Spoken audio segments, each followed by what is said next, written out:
స్కేటింగా ఎవరు చేశారు?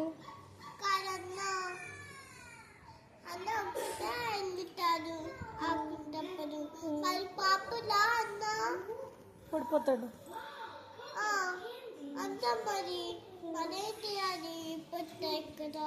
అక్కడ నొప్పి వస్తే మమ్మీ డాడీ ఉండాలి దగ్గర.